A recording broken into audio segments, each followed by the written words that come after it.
Ici, il s'agit d'un projet qui est issu du domaine de l'édition, donc avec toutes les libertés que cela permet. Et nous, on est obligé maintenant de l'adapter au domaine de l'animation avec toutes ces contraintes.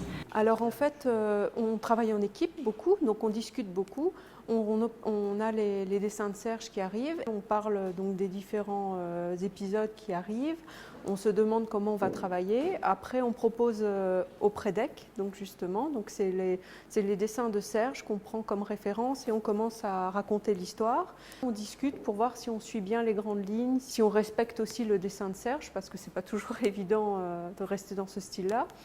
Et ensuite, on donne ça à une autre personne qui fabrique donc le storyboard.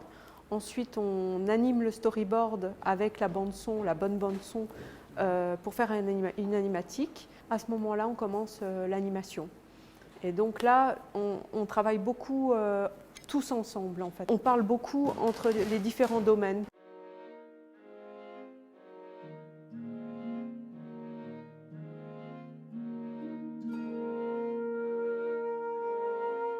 Le plus difficile, je pense que c'est d'arriver à bien expliquer ce qu'on entend en fait avec le texte, arriver à bien le faire comprendre tout en gardant le style de Serge qui est un peu particulier aussi. Je trouve que c'est ça qui est vraiment difficile en fait, d'adapter justement ce texte, les textes qui sont assez forts et assez compliqués des fois, avec un dessin qui est complètement décalé. Là, on a un côté un peu artistique, on a beaucoup de liberté, mais d'un autre côté, c'est difficile aussi d'avoir trop de liberté parce que des fois, c'est bien d'être cadré aussi.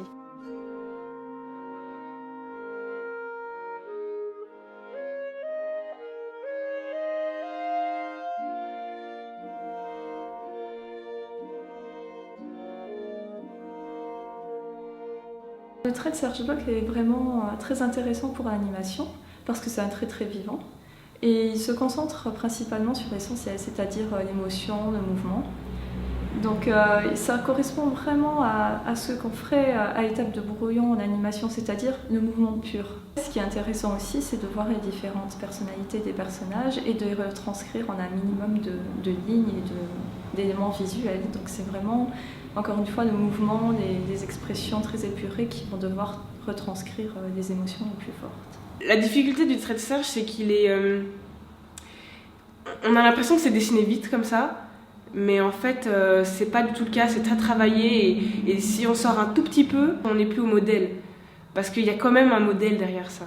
Il est vraiment particulier dans le sens où c'est très artistique. C'est vraiment une ligne comme ça, du fond blanc, quelques textures. Et on peut vraiment s'amuser avec l'animation parce que les personnages, ils changent souvent. C'est plus le ressenti, on essaie vraiment d'animer... au feeling et sans avoir des contraintes vraiment de modèle parce que le modèle il est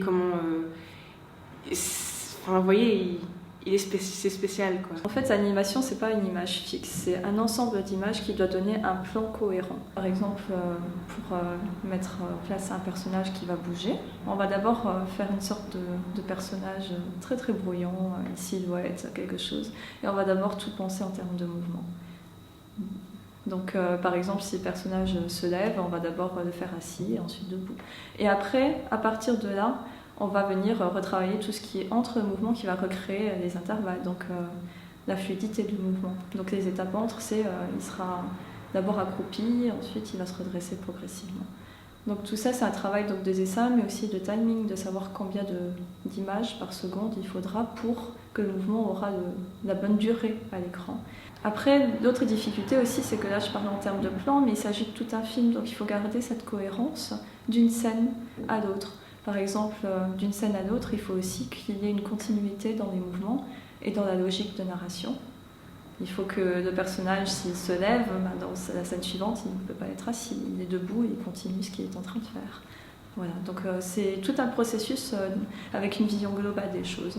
C'est en ça aussi que ça diffère beaucoup du domaine de l'édition, parce qu'il ne s'agit pas d'une illustration ponctuelle, il s'agit en fait d'un ensemble vraiment qui doit être cohérent. Le fait de changer simplement un sourcil d'un personnage ou bien l'aspect physique d'un objet, ça nous oblige à le refaire, mais pas sur une image.